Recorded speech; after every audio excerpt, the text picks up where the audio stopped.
नमस्कार साथियों, स्वागत है आपका अपने YouTube चैनल नव भारत क्लासेज में। एनसीईआरटी का पिछला सप्ताह में पिछले वीक में आपको 3 वीडियो मिला होगा क्लास 7 का चैप्टर 3 तक। आज हम लोग चैप्टर 4 करेंगे। 3 ही इसलिए मिल पाया आप लोग को क्योंकि 8:30 बजे से हम लोग का जीके जीएस का डिस्कशन शुरू हो गया है। 50 क्वेश्चन का आप लोग उसमें भी जुड़ें, आंसर दें। और ये वीडियो जो है आपको एनसीईआरटी का 7:30 बजे शाम में आपको मिलेगा और 8:30 बजे से लाइव डिस्कशन होगा जीके जीएस का। तो हमारा जो एनसीईआरटी का समय होगा वो 7:30 बजे शाम में होगा। हम लोग क्लास 7 का 3 चैप्टर कर चुके हैं। आज हम लोग चौथा चैप्टर करेंगे। देखिए यहाँ पे क्या दिया हुआ है, मुगल के बारे में जाने कि मुगल जो थे, मुगल वंश का जो है स्थापना कौन किए थे। तो बाबर जो है पानीपत की लड़ाई में 1526 में इब्राहिम लोदी को हराकर दिल्ली पे अपना कब्जा कर लिया था। बाबर के बाद 4 वर्ष तक बाबर रहे। उसके बाद बाबर के बाद जो है हुमायूं आए। हुमायूं के बाद कुछ समय के लिए शेरशाह सूरी का जो है दिल्ली पर कब्जा रहा। उसके बाद फिर से हुमायूं आए। फिर उसके बाद जो है अकबर का हुआ। इसी तरह पीढ़ी दर पीढ़ी चलता रहा। बाबर का जन्म जो हुआ था उज्बेकिस्तान में हुआ था। बाबर का जन्म कहाँ हुआ था? तो उज्बेकिस्तान में हुआ था। जब बाबर यहाँ पे आक्रमण किए तो यहाँ पे दिल्ली सल्तनत पे जो है इब्राहिम लोदी का शासन था और 1526 में पानीपत की लड़ाई में इन्होंने इब्राहिम लोदी को हराया और बहुत कम सैनिक से, कहा जाता है इब्राहिम लोदी का लगभग 1.5 लाख सेना थी। बहुत कम सेना बाबर के पास थी। और इन्होंने क्या किया, सबसे पहले इन्होंने ही तोपों का यूज किया था। तोप का जो है उपयोग किया था युद्ध में। ठीक है, तोप को ऐसे खड़ा करके उसके पीछे सैनिक रहता था। आपको दिखाएंगे, इसमें पिक्चर दिया हुआ है। तो मुगल जो थे, कहा जाता है मुगल चंगेज खान और तैमूर के वंशज माने जाते हैं। मुगल जो है मुगल कहलाना या मंगोल कहलाना वो पसंद नहीं करते थे। क्यों? क्योंकि कहा जाता है चंगेज खान की जो स्मृतियां थी वो सैकड़ों लोगों के नरसंहार से जुड़ी हुई थी। इसलिए वो लोग चंगेज खान के वंशज कहलाना पसंद नहीं करते थे। वो लोग तैमूर का वंशज कहलाना पसंद करते थे। ठीक है, तो मुगल का जो भी प्रशासन व्यवस्था था, कैसे ये काम करते थे, उसी के बारे में हम लोग आज पढ़ने जा रहे हैं। ठीक है, तो आप लोग को पता होगा पहला कौन था? तो बाबर थे, जिनका जन्म उज्बेकिस्तान में हुआ था।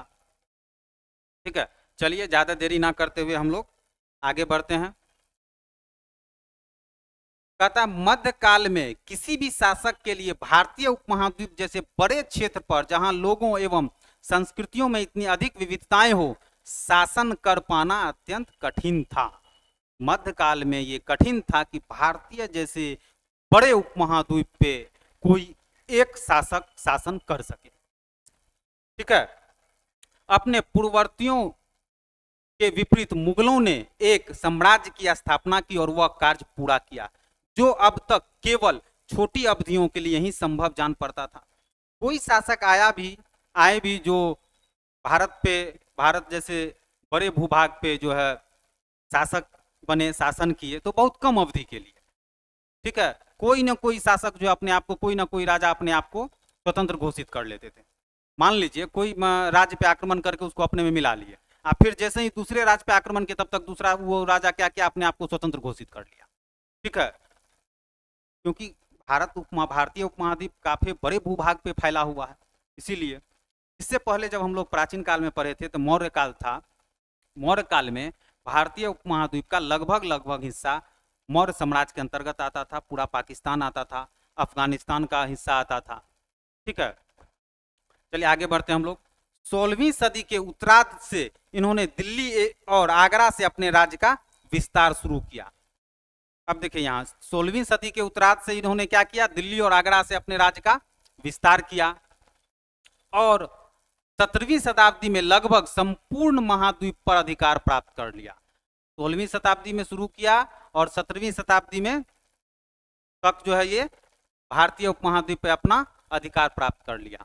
उन्होंने प्रशासन के ढांचे तथा शासन संबंधी जो विचार लागू किए वे उनके राज्य के पतन के बाद भी टिके रहे। ठीक है, उनका जो प्रशासन का जो ढांचा था, उनके राज्य का जो पतन हो गया, दूसरे शासक जो आए वो भी कुछ को जो है लागू किए थे।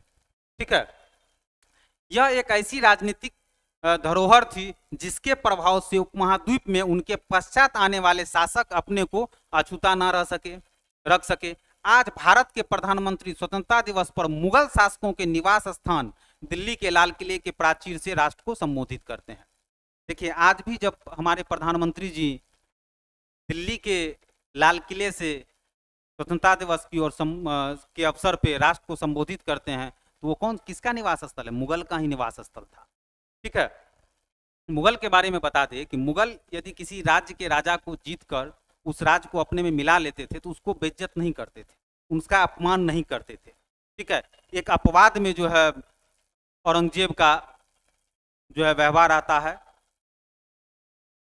शिवाजी के प्रति। ठीक है, वो अपवाद है, लेकिन ऐसे और सब जो थे शासक वो अपमान नहीं करते थे।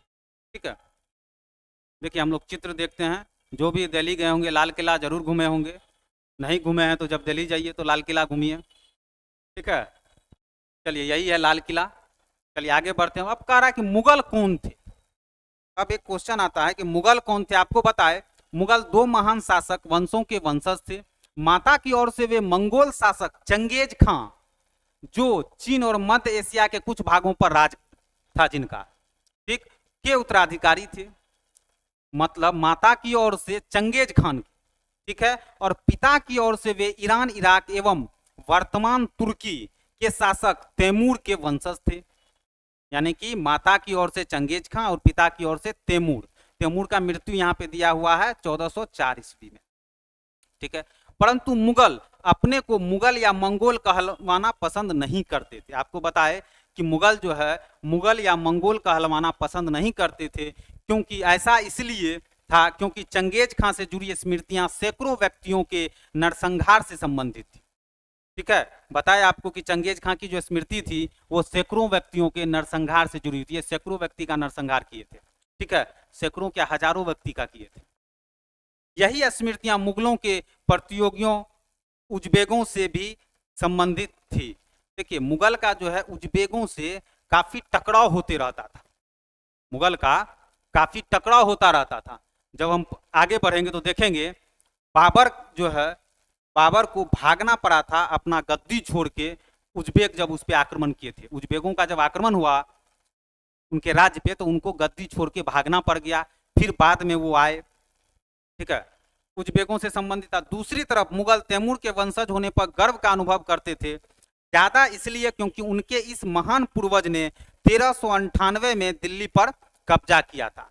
कहा जाता है कि 1398 में तैमूर ने दिल्ली पर कब्जा किया था, इसीलिए इन लोग को प्राउड फील होता था, गर्व महसूस होता था कि हम तैमूर का वंशज कहलवाएं।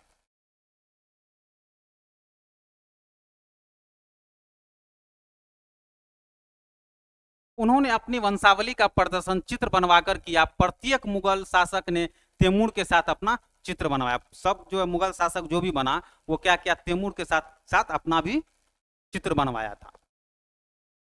अब कहता है मुगल सैन्य अभियान।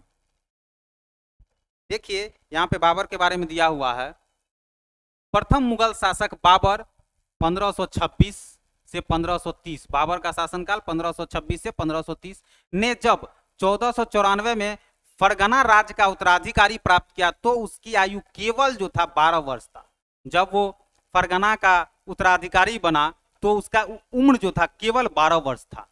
ठीक है, मंगोलों की दूसरी शाखा उज्बेकों के आक्रमण के कारण उसे अपनी पैतृक गद्दी छोड़नी पड़ी। आपको बताया कि वो क्या किए, जब उस पर उज्बेक आक्रमण किए उज्बेकों ने, तो उसको क्या करना पड़ा, गद्दी छोड़ के भागना पड़ा। अनेक वर्षों तक भटकने के बाद, बहुत सालों तक ये क्या किए, भटकते रहे। ठीक है, उसके बाद उसने 1504 में काबुल पर कब्जा कर लिया। उसके बाद ये क्या किए, वापस आए, रिटर्न आए और काबुल पे क्या किए, कब्जा किए। उसने 1526 में दिल्ली के सुल्तान इब्राहिम लोदी को पानीपत में हराया और दिल्ली और आगरा को अपने कब्जे में कर लिया। वो क्या किए, 1526 में दिल्ली के सुल्तान इब्राहिम लोदी को हराकर और दिल्ली पे क्या किए, कब्जा कर लिए। देखिए यही है मुगल फौज अभियान। ये देखिए, ये आपको बताया ना, सबसे पहले तोप का यूज जो है, प्रयोग जो है यही किए थे। इसी तरह तोप रहता था और इसके पीछे जो है ये सैनिक रहता था। इसीलिए इतनी दिल्ली सल्तनत का जो सेना था बहुत बड़ा होने के कारण भी हार का सामना करना पड़ा उनको, इब्राहिम लोदी को, ठीक है, पानीपत के युद्ध में। देखिए यहाँ पे दिया हुआ है, 16वीं शताब्दी के युद्धों में तोप और गोलाबारी का पहली बार इस्तेमाल हुआ। बाबर ने इनका पानीपत की पहली लड़ाई में प्रभावी ढंग से प्रयोग किया। ठीक है, पहली बार इसमें तोप और गोलीबारी का यूज हुआ और इसका यूज कौन किए थे, तो बाबर पानीपत की लड़ाई में यूज किए थे, इसका प्रयोग किए थे। इसी तरह से ये तोप रहता था, इसके पीछे सेना रहती थी। ये अकबर का शासन का जो है ये मैप दिया हुआ है, ये देख रहे हैं, काबुल, कांधार, श्रीनगर, कश्मीर, लाहौर, पंजाब, पानीपत, पटना। अब कहता उत्तराधिकारी की मुगल परंपराएं। उत्तराधिकारी की मुगल परंपराएं, मुगल ज्येष्ठाधिकार नियम में विश्वास नहीं करते थे, जिसमें ज्येष्ठ पुत्र अपने पिता के राज्य का उत्तराधिकारी होता था। मुगल जो थे ये विश्वास नहीं करते थे कि किसी राजा का बड़ा पुत्र ही उत्तराधिकारी बने। होता था कि भाई ज्येष्ठ पुत्र जो है वो उत्तराधिकारी होगा, लेकिन मुगल उसमें विश्वास नहीं रखते थे। ठीक है, वो क्या करते थे कि सब में बराबर बराबर रूप से राज्य को बांट देते थे। यदि किसी के पिताजी का निधन हो तो क्या करता है, सबको बांट दिया जाता था राज्य, वही कहा गया। इसके विपरीत उत्तराधिकारी में वे शहदायाद की मुगल और तैमूर वंशों की प्रथा को अपनाते थे, जिसमें उत्तराधिकारी का विभाजन समस्त पुत्रों में कर दिया जाता था। पता है ना, समस्त पुत्रों में क्या किया जाता था, उसका विभाजन कर दिया जाता था। अब कह रहा है कि इसमें कौन सा, आपके अनुसार से कौन सा तरीका सही था, बताइए भाई, ज्येष्ठाधिकार का या शहदायाद का।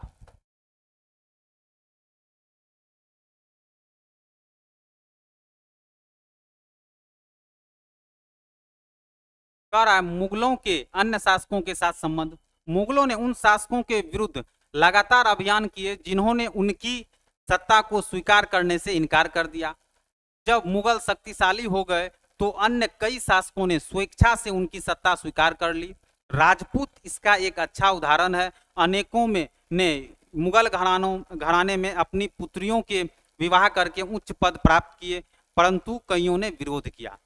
देखिए क्या हुआ, मुगल उन शासकों के विरुद्ध लगातार सैन्य अभियान चलाए जो उसका विरोध करते थे, उनकी सत्ता को स्वीकार नहीं करते थे। लेकिन जब ये अधिक शक्तिशाली हो गए तो कुछ राजा महाराजा क्या किए, अपने आप ही उनके अधीन स्वीकार कर लिए कि भाई हम आपके ही अधीन शासन करेंगे। ठीक है, कुछ जो क्या किए, मुगल घराने में अपने पुत्री का विवाह कर दिए और उसको उच्च पद मिला, राज्य में उनके शासन व्यवस्था में उच्च पद मिला। और परंतु कईयों ने क्या किए, उनका विरोध भी किए। एक चीज यहाँ पे दिया हुआ है, देखिए, कहता है कि मेवाड़ के सिसोदिया राजपूत लंबे समय तक मुगलों की सत्ता को स्वीकार करने से इनकार करते रहे। मेवाड़ के जो सिसोदिया राजपूत थे वो बहुत सालों तक संघर्ष किए कि भाई हम आपका जो है शासन व्यवस्था को नहीं मानते हैं, हम आपके अधीन नहीं होंगे। परंतु जब वे हारे तो मुगलों ने उनके साथ सम्मानीय व्यवहार किया। आपको बताए कि मुगल जो थे, जो भी शासक थे मुगल के, वो किसी भी राज्य को जब जीतते थे तो उसके साथ, उसके शासक के साथ, उसके राजा के साथ सम्मानीय व्यवहार करते थे।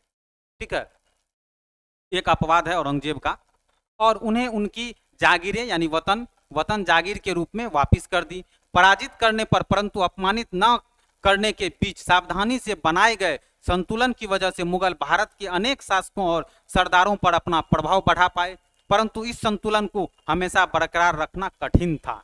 ये जो नीति थी कि भाई हम पराजित जो हो जाते हैं फिर भी हमको बेइज्जत नहीं करता है, तो क्या होता है, आदर का भाव आ जाता है कि भाई हम युद्ध भी लड़े, हमको पराजय का भी सामना करना पड़ा, लेकिन हमको वहाँ से बेइज्जती नहीं मिला, हमको जागीर भी दे दिया गया कि आप अपना शासन व्यवस्था चलाइए। लेकिन परंतु ये क्या हुआ, इस संतुलन को हमेशा बरकरार रखना कठिन था। ठीक है, एक चीज देखिए यहाँ पे दिया हुआ है, कहता है राजपूतों के साथ मुगलों के की शादियां। जहांगीर की मां कछवा की राजकुमारी थी, वह अंबर वर्तमान में जयपुर के राजपूत शासक की पुत्री थी। शाहजहां की मां एक राठौर राजकुमारी थी, वह मारवाड़ जोधपुर के राजपूत शासक की पुत्री थी। ठीक है, ये दिया गया है कि जो है मुगल जो है राजपूत, मुगल का घराना जो था राजपूत से क्या था, उसका शादी होता था उसमें, और दोनों का जो है संबंध था। अब देखिए एक चीज कह रहा है यहाँ पे, मनसबदार और जागीरदार। तथा जैसे जैसे साम्राज्य विभिन्न क्षेत्र जैसे जैसे साम्राज्य में विभिन्न क्षेत्र सम्मिलित होते गए, वैसे वैसे मुगलों ने तरह तरह के सामाजिक समूहों के सदस्यों को प्रशासन में नियुक्त करना आरंभ कर दिया। जैसे जैसे इसका जो है जीतता गया, जैसे जैसे ये जीतता गया, हर क्षेत्र दूसरा क्षेत्र को जीतता गया, तो क्या किया, सभी राज्य में से कुछ कुछ व्यक्तियों को क्या किया, उस समाज के व्यक्तियों को प्रशासन में नियुक्त किया। देखिए इतना लंबा समय तक मुगल का जो शासन चला, यही कारण है। ठीक है, शुरू शुरू में ज्यादातर सरदार तुरानी थे, लेकिन अब इस छोटे समूह के साथ साथ उन्होंने शासक वर्ग में ईरानियों, भारतीय मुसलमानों, अफगानों, राजपूतों, मराठों और अन्य समूहों को सम्मिलित किया। मुगलों की सेवा में आने वाले नौकरशाह मनसबदार कहलाए। अब देखिए यहाँ पे मनसबदार का दिया हुआ है। मनसबदार जो था, कौन थे मनसबदार, जो मुगलों की सेवा में नौकरशाह थे उसी को मनसबदार बोला जाता था। ठीक है, और इसमें जो है उसके शासक वर्ग में ईरानी आते थे, भारतीय मुसलमान आते थे, अफगानी आते थे, राजपूत आते थे, मराठा आते थे, और अन्य समूहों को भी वो क्या किया, अपने शासन व्यवस्था में शामिल किए। ठीक है, अब कहता है कि मनसबदार शब्द का प्रयोग ऐसे व्यक्तियों के लिए होता था जिन्हें कोई मनसब यानी कोई सरकारी हैसियत अथवा पद मिलता था। ठीक है, जो पद मिलता था सरकारी पद, उसी को मनसबदार कहा जाता था। यह मुगलों द्वारा चलाई गई श्रेणी व्यवस्था थी, जिसके जरिए पद, वेतन एवं सैन्य उत्तराधिकारी, पहला पद, दूसरा वेतन और तीसरा सैन्य उत्तरदायित्व निर्धारित किए जाते थे। पद और वेतन का निर्धारण जात की संख्या पर निर्भर था। जात की संख्या जितनी अधिक होती थी, दरबार में अभिजात की प्रतिष्ठा उतनी ही बढ़ जाती थी और उसका वेतन भी उतना ही अधिक होता था। अभी भी ये लागू है। इनडायरेक्टली रूप से कहें तो यदि राज्य सरकार में, राज्य में किसी भी पार्टी का सरकार बनता है या केंद्र में किसी भी पार्टी का सरकार बनता है, तो हर एक जाति, कोशिश होता है कि हर एक जाति या हर एक वर्ग के लोगों को उसमें शामिल किया जाए, ताकि उसका क्या करे, प्रतिनिधित्व कर सके। ठीक है, हर एक जाति के का जो है प्रतिनिधित्व के लिए वहाँ एक नियुक्त की जाती है, केंद्र में एमपी को और यहाँ पे एमएलए को, मतलब राज्य में एमएलए को। ठीक है, जो सैन्य उत्तरदायित्व मनसबदारों को सौंपे जाते थे, उन्हीं के अनुसार उन्हें घुड़सवार रखने पड़ते थे। जितना जो सैन्य उत्तरदायित्व उनको मिलता था मनसबदार को, उन्हीं के अनुसार वो क्या करते थे, घुड़सवार भी रखते थे। अब क्या करा मनसबदार अपने सवारों को निरीक्षण के लिए लाते थे। वे अपने सैनिकों के घोड़ों को दगवाने एवं सैनिकों का पंजीकरण करवाते थे। इन कार्यवाहियों के बाद ही उन्हें सैनिकों को वेतन देने के लिए धन मिलता था। ठीक है, वैकेंसी होता था, उसमें वैकेंसी में जो उसको आई कार्ड बनता था, ठीक है, आई कार्ड बनता था तब ना उसको वेतन मिलेगा। मनसबदार अपना वेतन राजस्व एकत्रित करने वाली भूमि के रूप में पाते थे, जिन्हें जागीर कहते थे। मनसबदार जो था अपना वेतन जो था राजस्व एकत्रित करने वाली भूमि के रूप में लेते थे, उन्हें मिलता था, जिसको क्या बोलते थे, जागीर कहते थे, और जो तकरीबन इक्ताओं के समान थी। परंतु मनसबदार मुक्तियों से भिन्न अपने जागीरों पर नहीं रहते थे और ना ही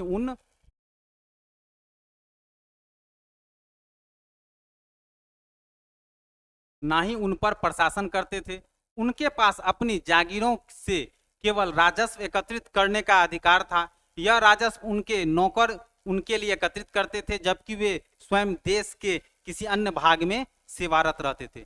ये काम जो था वो क्या करते थे, कौन करते थे, उनके नौकर करते थे, उनके लिए एकत्रित करते थे राजस्व, और अपना वो कहाँ रहता था, वो देश के किसी अन्य भाग में वो सेवारत रहते थे किसी पद पे। ठीक है, उनके जो नियुक्त किए हुए जो स्टाफ रहते थे, नौकर रहते थे, वो राजस्व वसूली करते थे और अपना जो है दूसरे जगह कार्यरत रहते थे, अपना पोस्टिंग दूसरे जगह उनका रहता था।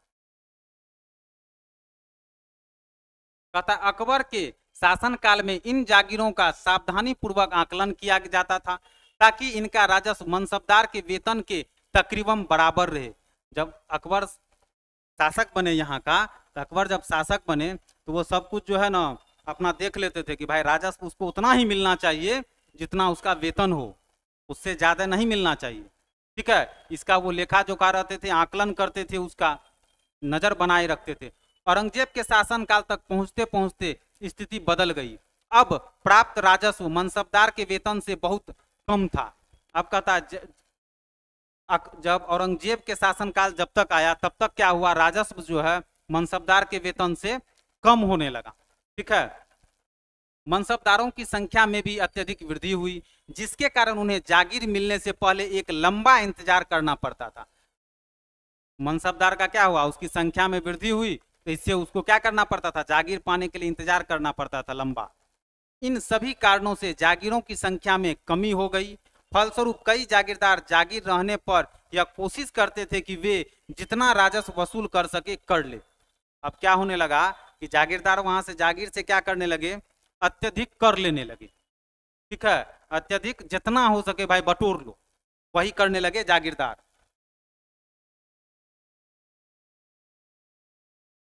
क्या कहता है, इन सभी कारणों से जागीरों की संख्या में कमी हो गई। फलस्वरूप कई जागीरदार अपने शासनकाल के अंतिम वर्षों में औरंगजेब इन परिवर्तनों पर नियंत्रण नहीं रख पाया। इस कारण किसानों को अत्यधिक मुसीबतों का सामना करना पड़ा।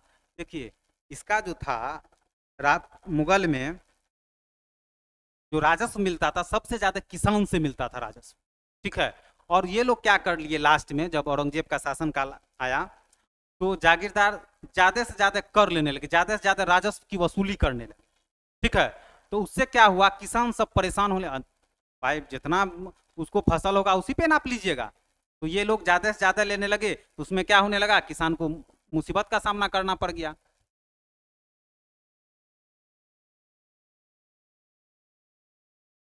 कहता जब्त और जमींदार, मुगलों की आमदनी का प्रमुख साधन किसानों की उपज से मिलने वाला राजस्व था। आपको बताए कि मुगल का जो आमदनी का स्रोत था सबसे ज्यादा किसान थे।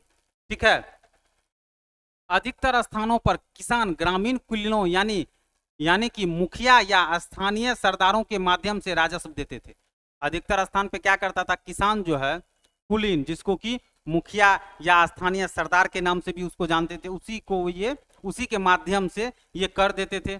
समस्त मध्य स्थलों के लिए चाहे वे स्थानीय ग्राम के मुखिया हो या शक्तिशाली सरदार हो, मुगल एक ही शब्द जमींदार का प्रयोग करते थे। सबके लिए वो एक ही शब्द जमींदार का प्रयोग करते थे। कौन, मुगल।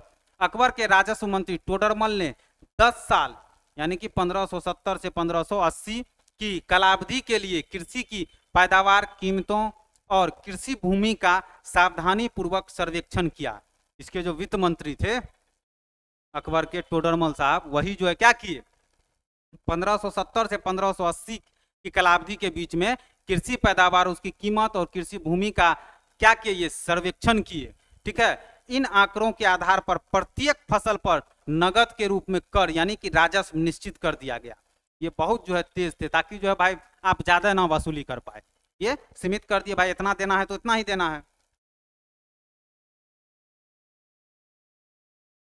क्या कहता है, प्रत्येक सूबे यानी प्रांत को राजस्व मंडलों में बांटा गया और प्रत्येक की हर फसल के लिए राजस्व दर की अलग सूची बनाई गई। राजस्व प्राप्त करने की इस व्यवस्था को क्या कहते थे, तो जब्त कहते थे।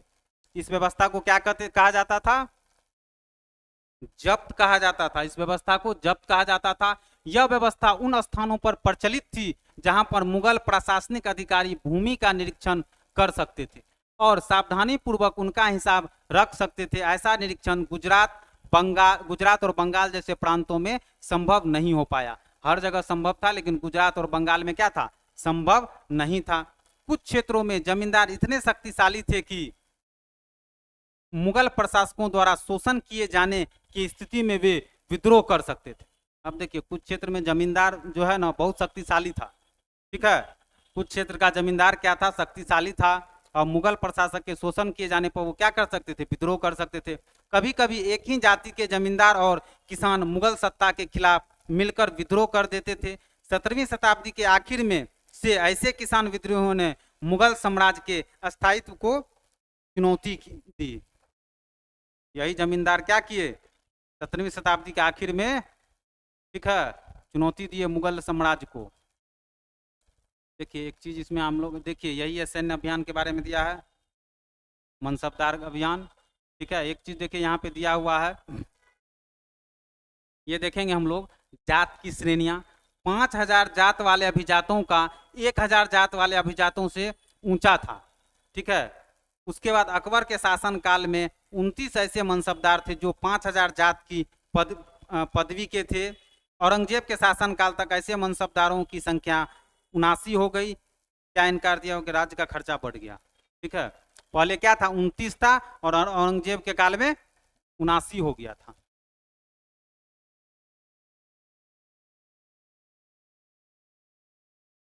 चलिए आगे बढ़ते हैं हम लोग।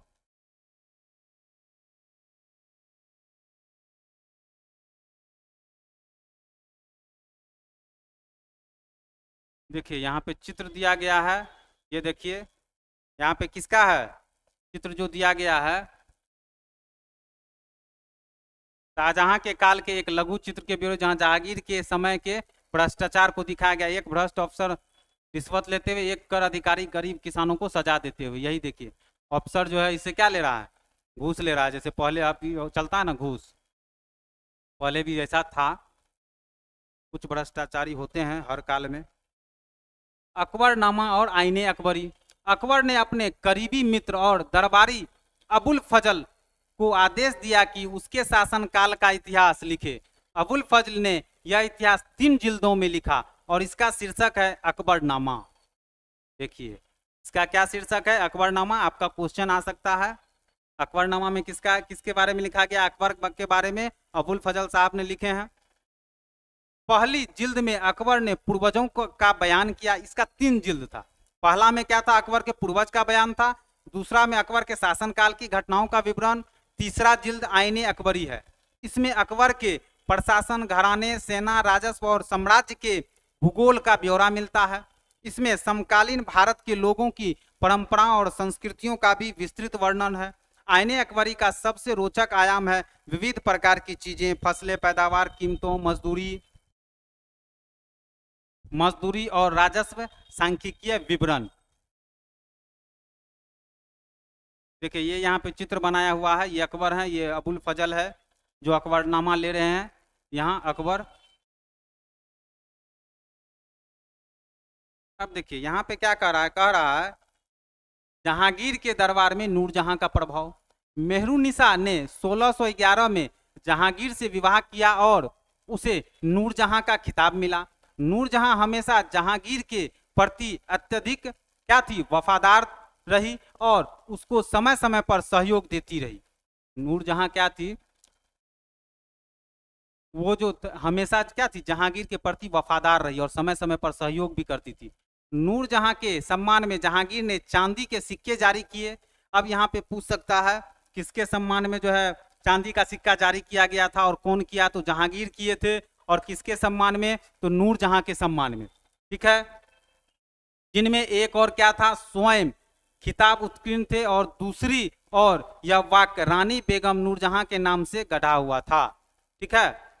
बाईं ओर दिया गया दस्तावेज नूरजहां द्वारा जारी किया गया आदेश फरमान था। चौकोर मोहर बनाती है उद्दात और महान महारानी नूरजहां बादशाह बेगम का आदेश, यह क्या था पे लिखा हुआ था। गोल मोहर के अनुसार शाह जहांगीर के प्रताप से महारानी चंद्रमा जैसी वैभवशाली बन गई। हम कामना करते हैं कि नूरजहां बादशाह इस युग की सर्वोत्तम महिला बने। यह है नूरजहां का फरमान, देखिए दिख रहा होगा आप लोग को।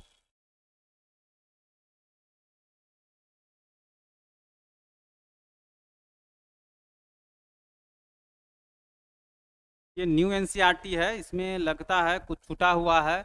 जैसे सबके बारे में दिया, पुराना एनसीईआरटी में सबके बारे में दिया हुआ था, अकबर के बारे में, उसके बाद सबसे पहले बाबर के बारे में, फिर हुमायूं के बारे में। ठीक है, ये नया एनसीईआरटी में उसको क्या किया है, छांट दिया है, उसको हटा दिया गया। ठीक है, लेकिन हम आप लोगों को बताएंगे उसका भी। ठीक है, ये हम पढ़ लिए। अब देखिए, कहता सुलहे कुल, सुलहे कुल, अकबर की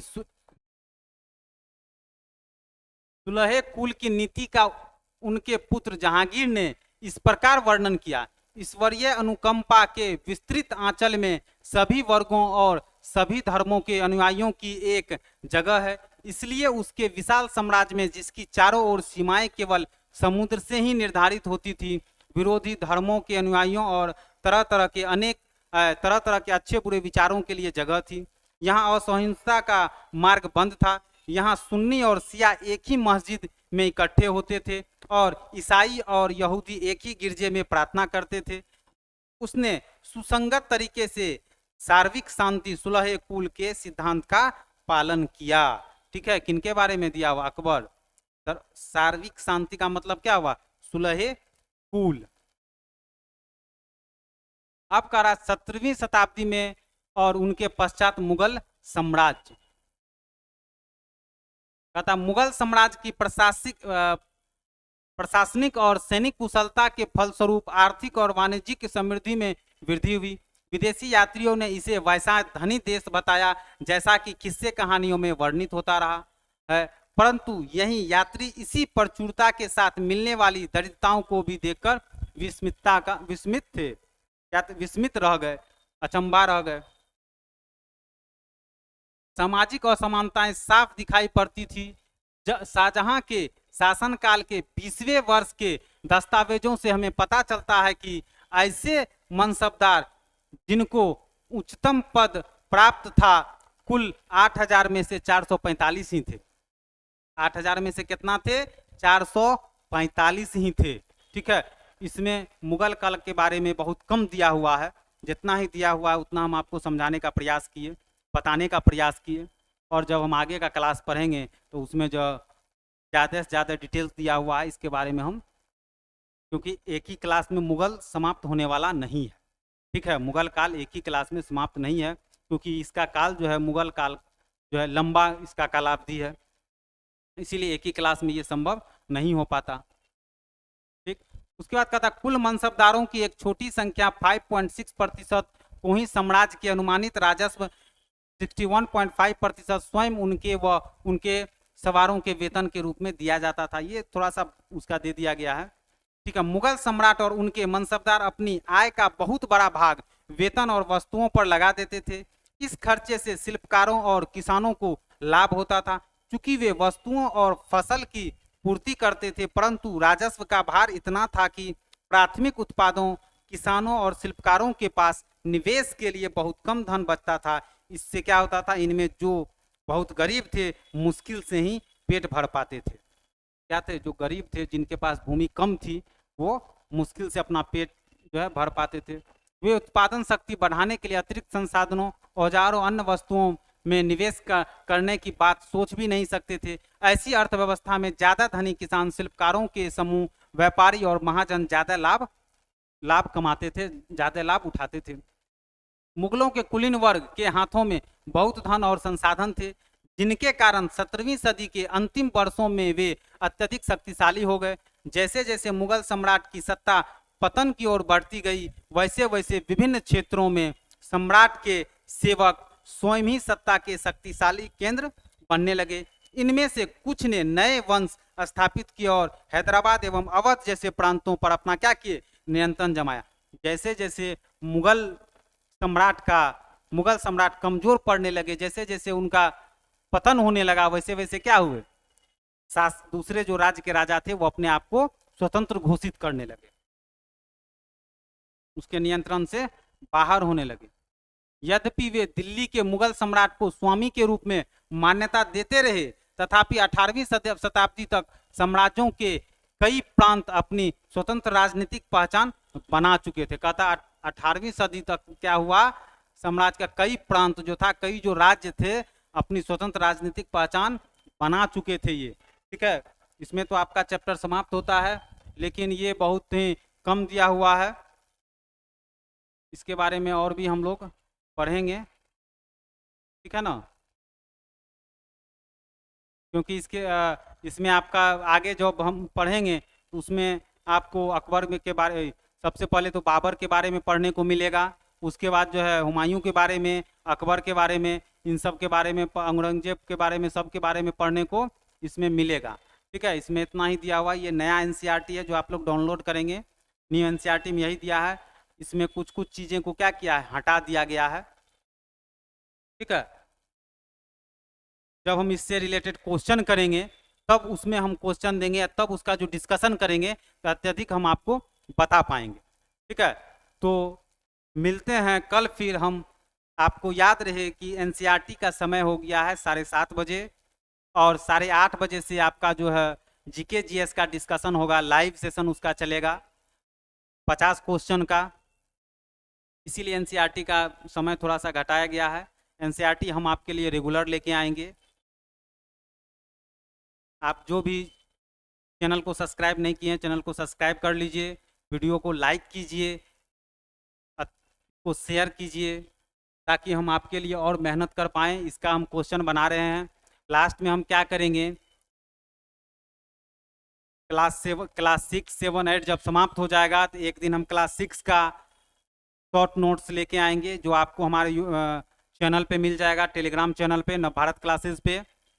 और उसके बाद 7th का, फिर 8 का, उसको फिर हम एक दिन मैराथन के रूप में देंगे क्लास, और उसको हम पूरा डिटेल्स में समझेंगे। और जब क्लास 7 समाप्त हो जाएगा तो इसका हम चैप्टर वाइज जो है क्वेश्चन करेंगे, जैसे क्लास 6 का हम लोग किए हैं। और डिस्कशन बहुत ही मज़ेदार होता है उसका डिस्कशन। आप क्लास एनसीईआरटी सबके लिए महत्वपूर्ण है, 1 डे एग्जाम के लिए, चाहे वो आप कोई भी चीज़ का तैयारी कर रहे हो।